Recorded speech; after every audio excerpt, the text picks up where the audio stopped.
Okay, thank you, Tori. Cyntoria Johnson is our next speaker.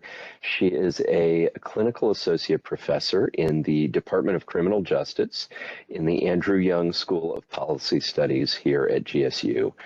She serves as a faculty associate in the Center for Excellence in Teaching, Learning, and Online Education, CETLOE, focusing on large enrollment instruction and affordable learning. Tori, whenever you are ready, we're a little bit ahead of time, so I know I sprung that on you pretty quickly. Okay. Whenever you're ready to share your slides, please I actually I go don't right have ahead. slides. It's Okay, just me and the group talking today. go for it. Thank you so much. Welcome, Tori.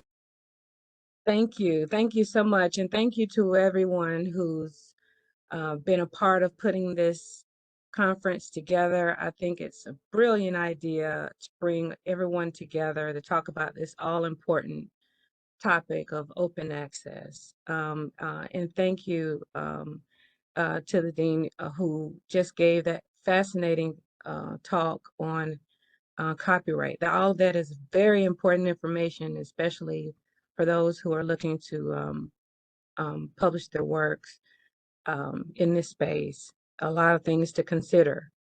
Um, so I want to talk today just briefly. I don't have a lot of time, but talk briefly just about some inspiration for those who are trying to get started in the affordable learning space and how you might um, go about doing so.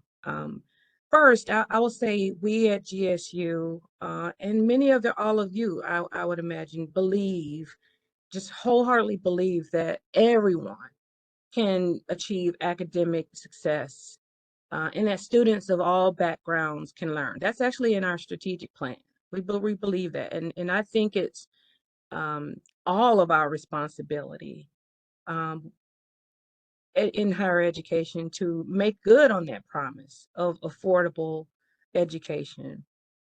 So, as Jason mentioned, I have several roles here. In my role as the Affordable Learning Georgia faculty champion for our institution, and then also I'm a faculty associate in our Center for Excellence in Teaching and Learning and Online Education. I'm focusing on affordable education there. So in these dual roles, actually triple roles as faculty in the classroom too, I've been working on a number of affordable learning initiatives here lately. And I've done a little bit of research to see what the individual book costs look like at our institution, right? Some of our textbooks actually resemble mortgages and car note payments. Um, the highest individual book cost at this university retails for, check this, 496 bucks each. And a close second is priced at $428, new to the student. Um, this is the cost for one student to take one course in one semester. And this is beyond what they're already having to pay for the seat in the classroom in the first place. Now, I won't name any names about departments, but these examples come from both graduate and undergraduate programs right here at GSU. Um, but learning this information, you know, leads me to ask just one simple question for us here today in this space. Can we do better? Um, and I think that my critical lens kicks in and it just starts begging me to ask even more pointed questions like, where did we get this teach to the textbook model in the first place? Where did that originate and why? Um, whose interests are we serving by requiring this high price point for each and every student in our care semester after semester? And might there be other alternative ways to achieve the same learning objectives, but at a lower or no cost to the student. So as you go through the conference today, I implore you to just ask even more questions of your own and on how we can do better. Here's the reality, y'all, about our students. 72% of our students have some level of unmet financial need. So this means after loans and grants and scholarships, even contributions from family, and some of them are working 2 and 3 jobs to just make the ends meet. They still have trouble making them meet. And surveys show that 68% of our college students were actually food insecure at some point during their enrollment here at GSU. This is our student body. Our Panther Pantry, which provides like food assistance and basic necessities, has increased from 11 to 15 students a week to serving about 135 students per week. It's a big jump. I don't have a lot of time today, but I do want to share just a backstory with you on how just one department has made extraordinary strides in the affordable learning space. So I teach in the criminal justice and criminology department here at GSU. And we began our affordable learning journey in the late 2010s, right? So first, there were just a couple of faculty members who were just really passionate about equity and inclusion and accessibility, who just took the initiative to go after state funding that was available through Georgia's Affordable Learning, Georgia ALG Textbook Transformation Grant Program. There were just a couple of us at the time teaching these very large, I'm talking hundreds of students in a class types of enrollment courses, and witnessing firsthand this unmet need, that unmet financial need that I was talking about in our students, and how it was actually affecting their performance in our classes. Just a few of us. So once we had, transformed a handful of courses through that ALG grant, and we started seeing momentum, right? So next, thanks to the leadership of Scott Jakes in our department, the department applied for and received a large scale block transformation grant from ALG that allowed us to transform all of our, what we had then as our area F and area G, those are the required basic skills courses in our department, into the no-cost delivery. So those got transformed through that large-scale grant. It's estimated that in just 6 semesters' time that grant helped to save more than $800,000 for our students. Again, stirring up the pot and getting more momentum here. As my grandma would say, now we're cooking with grease, right? Now the college is getting involved in this conversation of no-cost pedagogy. Thanks to the leadership of our then Associate Dean, Cynthia Searcy, the strategic funds, the strategic initiative funds from the university allowed these courses to be designed in a masterclass format and also into online modalities to be used by multiple instructors across the board.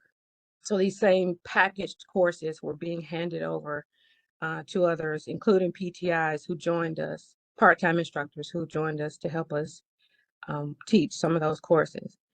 So by this time, we only had just a few courses that were in their original state, that were untransformed at this time. And also giving credit to our then chair, Dean Dabney. He used departmental funds to help, instructors transform over summer the remaining undergraduate electives that were no cost, that weren't, in a no cost format. So all of this, by 2022, all of our undergraduate courses that were offered by the Criminal Justice and Criminology Department were done at no cost to students. We're talking about now students have a whole undergraduate cost-free pathway, degree pathway in criminal justice. All of this happened in a relatively short amount of time and starting with just a couple of concerned faculty members who saw a need and wanted to be part of the solution. And by the way, I'll also add that this was a novel idea at the time, and not everybody was on the bandwagon. This wasn't a fully embraced idea by everyone back then. But so this really got pieced together at like almost like a patchwork quilt, one instructor at a time, one course at a time. And maybe you guys can chime in and help me out here, especially those across the nation at different institutions. But I know of um, no other department-wide transformation of this kind and of this magnitude at any other institution. Um, so I share that backstory because I hope it inspires you to move the needle in your own respective departments, at your own, home institutions. I invite you to think about the ways that you can actually be the pioneer in your department, and how you can make some of these changes, however small they may be, in your own courses. You'd be surprised how one spark of an idea can really take off and ignite a uh, large scale change and impact for your students. So I encourage you to take that initiative and to get more involved in the conversation, be creative, and just find solutions, even if it's not the most popular or fully embraced idea in your department. Um, I'll close with this. Know that you are not alone. There are tons of resources and support and funding that's available for you to make some of these changes and have lasting impact on the student learning experience. You'd be surprised what you can find once you start looking. So today you will hear from various stakeholders on the various benefits and successes and even challenges of open access. And I can't wait to hear some of these presentations today. But know that our fabulous, librarians are here to help you. They can help you to locate and assemble and curate quality OER materials for your courses. And um, just as the previous speaker said, they can secure lawful access to copyrighted materials through our online the clearinghouses, the repositories, and library purchasing, and even ebook licensing agreements. I'm teaching a course right now called Rap on Trial, and that book is available to students through a licensing agreement. So students pay $0 to take that course and use that text. Also reach out to CETLOE, our Center for Excellence in Teaching and Online Teaching, Learning, and Online Education. We have learning technologists and instructional designers and multimedia experts, etc. All of these folks are in place and they're happy to help you with your redesign and your transformations. They can help you to improve the learning experience for your students and even find ways to integrate technology to make them more fun and engaging um, courses to take. So they are there to help you, answer your questions as you're getting started, and they will work with you one-on-one to develop your course designs and, ensure accessibility and all that good stuff that goes into this process. I promise you'll be in good hands with them. And by the way, just a personal note, it was such a rewarding experience for me transforming my courses. It's a goal of mine to end up transforming every single one that I've ever taught. Um, but I hope that this one story of one department um, and the successes that we've seen over the years in this affordable learning space will inspire you to do what you can wherever you are. Um, Thank you guys for listening, and I'll happily stick around for any questions you may have. Thank you so much, Tori. That was great. So happy to have you with us. We're going to have some time for Q&A now. If you're paying close attention to the agenda, you may have noticed that we are a little bit ahead of time, which is great for the rest of the day. We're going to take Q&A now. I want to introduce and thank Stephanie Burnham, one of our many library colleagues who's volunteering to help out today. Stephanie is going to be moderating Q&A for both Laura Bertle and Cyntoria Johnson, both of our opening speakers, so questions for either or both of them. Either type them in chat or raise your hand, and Stephanie will either read your question or call on you to take the mic. So go ahead and either raise your hand if you want to get on mic or type your questions in chat. Awesome. So I see one question already coming up in chat from Susan. This is for Tori, and it asks, can you please share your favorite CRJ OERs?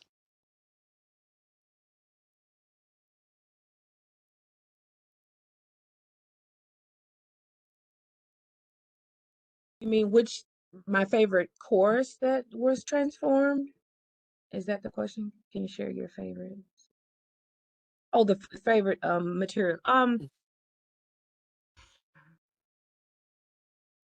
Well, right now, I will say my favorite is the rap on trial. I am teaching a course on the ways in which prosecutors have this recent trend and phenomenon of courtrooms across the country using rap lyrics from criminal defendants to as evidence in court.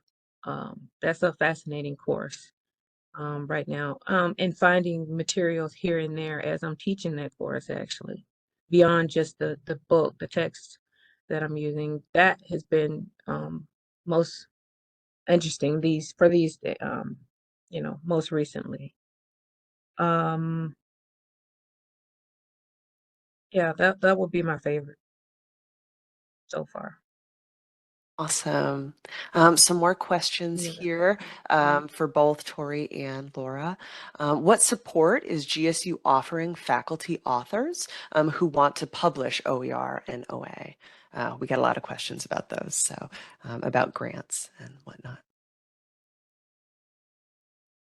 I'll defer to Laura on that one. For OA publishing, we have several what are called read and publish agreements, where we have an agreement with the publisher as part of our subscription. The APC charges are included, so authors can publish in those with those publishers without paying a separate APC charge. So those are just for Georgia State authors, and those agreements are with Cambridge University Press. And I screw this up, so let me pull up the guide. Just a sec.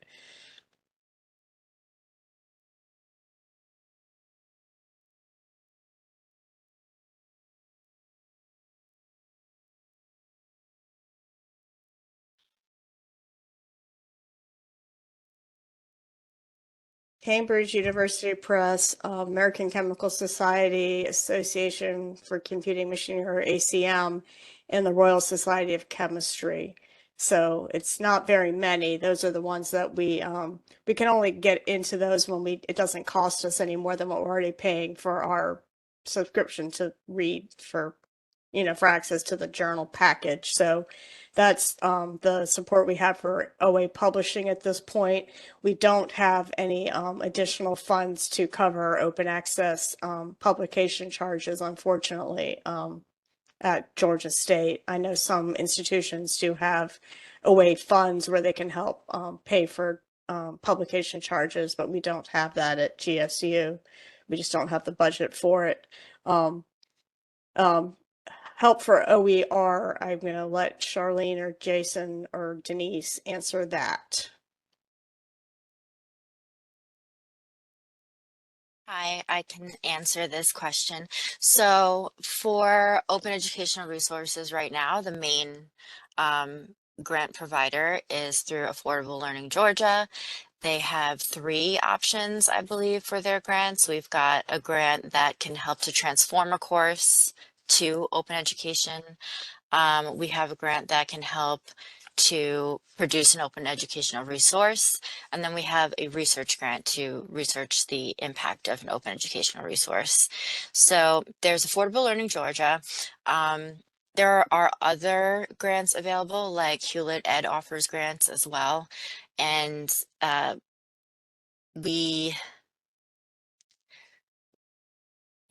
those are the main ones right now. Does anyone have any to add to that? Please unmute and share.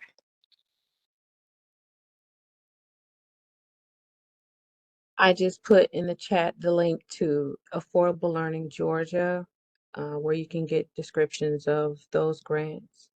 And round 25, the call for proposals has gone out, and that one is going to be due pretty soon on the 11th. So if you're ambitious, you got a weekend to crank out a proposal and submit it for round 25. But these are ongoing grants that you can always turn to for support.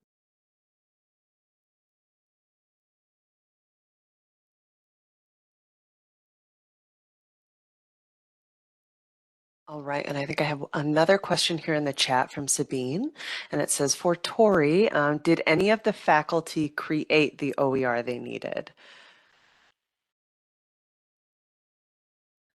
Yeah, so we have all of that information can be found on the ALG's site. So as a part of the grant, you have to share and be open to share all of the materials that you used for your course. And that's something that I would definitely recommend to folks that, I see some people talking in the chat about, well, I can't find OERs for my discipline or for my course.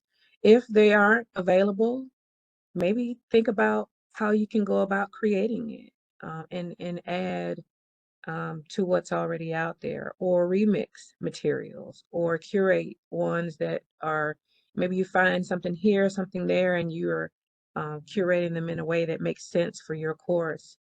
I highly encourage you to do that. Even if it's not writing, let's say, a whole text, you can contribute by offering ancillary materials for a course. So stay open, keep your eyes open for those options as well. Thank you for putting that in the chat. Yeah. So you don't have to reinvent the wheel here. There's a lot of help already out.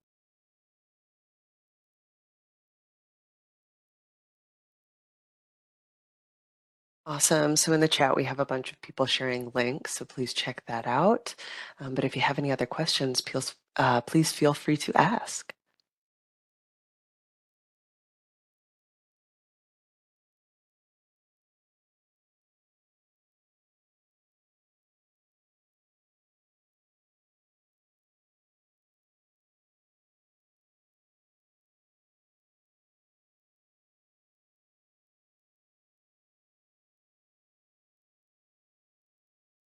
While we're waiting to see if we have any more questions coming in, I will just mention the plan for the rest of the morning. Oh, I see another question. Real quickly, though, whenever we wrap up Q&A, and we have plenty of time for Q&A, whenever we wrap up Q&A, we will break until 11 a.m. And then we'll get going with some of the lightning talks. But Stephanie, back to Q&A. Thank you. Thanks, Jason. So another question we have here is for brand new faculty, what is a good place to start with your course design to use OERs?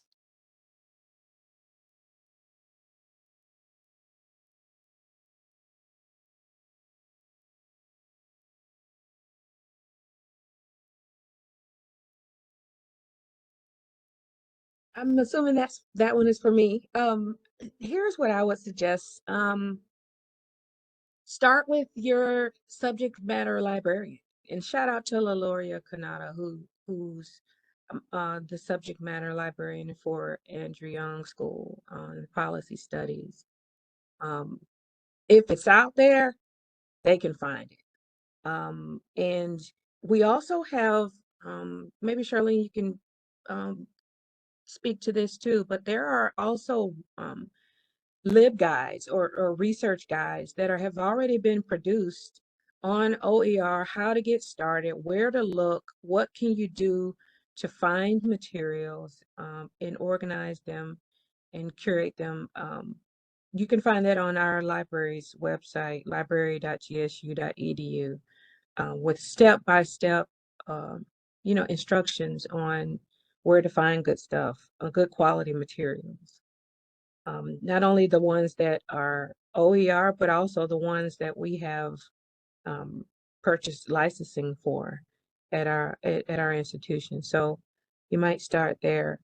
Those LibGuides are really helpful in helping you to figure out what's out there, and also to how to organize it in your course so that it makes sense, with direct permalinks and such, etc.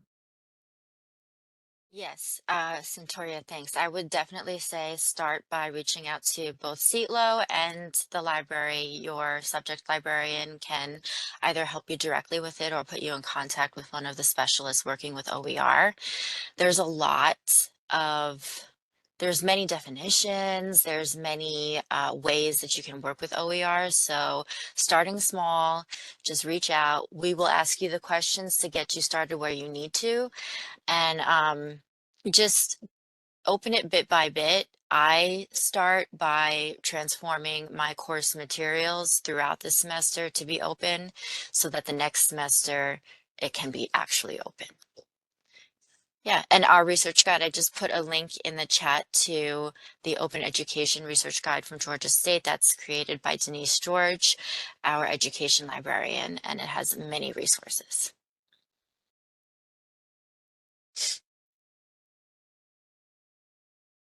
Awesome. I see another question in the chat from Charlene here.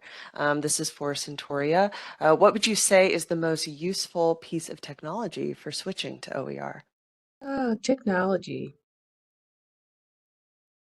Well, we use iCollege as our learning management system here at GSU. Some folks are using Canva, some folks are using, other learning management systems. But I would, if you partner with your librarian, you can have them, ask them to create a LibGuide for you to be able to house all of the materials that you've found and curated in one place for your course. And it could be housed that place too.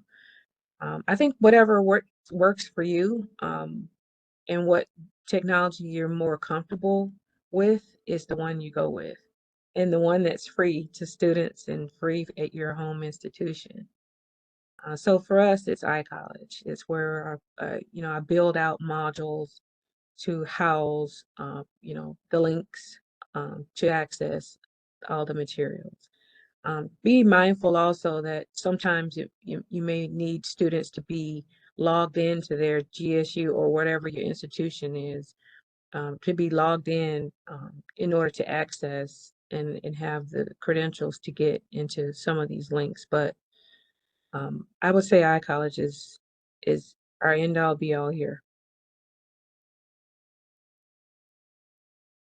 Awesome. Thank you. Charlene also says that there's a presenter later that will be sharing how they used a LibGuide with their librarian to open their course. So totally related to what we're talking to here. Another question here from Marianne to Laura. Can people share the OERs they produce through our institutional repository? So at GSU?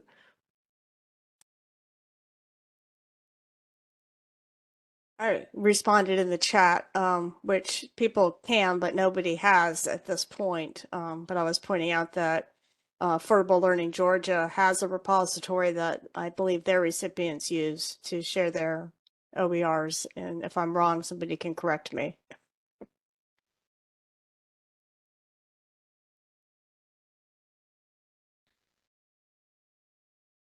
I know they used to.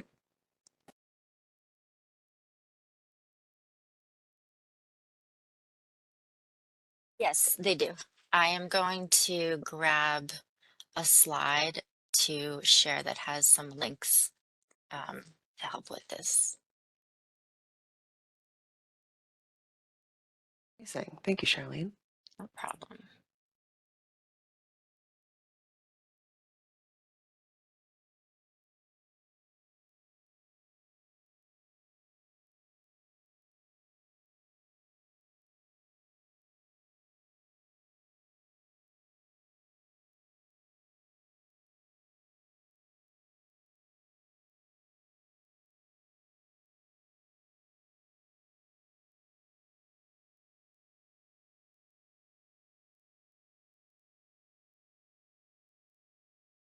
Denise just put a link in the chat, I believe, to the repository here, so that can be useful.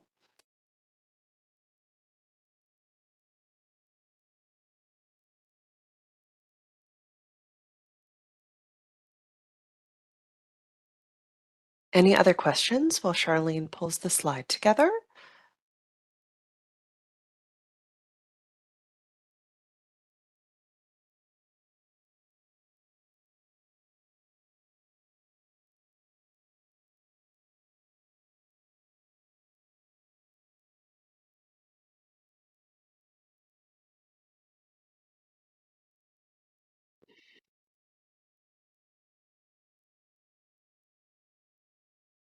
Not seeing any more questions, so we'll leave the chat open. But we're going to take a 15-minute break. Thank you, Stephanie, for moderating chat. Thank you so much again, Laura Bertle and Cyntoria Johnson, our wonderful opening speakers. I learned so much just from both of those brief talks. I really appreciate it. It's a wonderful way to start the symposium today. We're gonna break until 11 o'clock. At 11, we'll get going with the first round of lightning talks. Again, we're a little bit early if you're looking at the agenda. John Mack is our first speaker. John, will you be ready to go at 11? Do you mind going a few minutes early? I'll do about a 5-minute welcome back, or one of us will do about a 5-minute welcome back at 11, and then we'll just get going with the lightning talks after that. So we'll leave the chat open. Feel free to hang out. Chat, I'm going to paste a little bit of information into the chat, and I'm going to step away just for 5 minutes or so. Feel free to do the same, and we will reconvene at 11 sharp.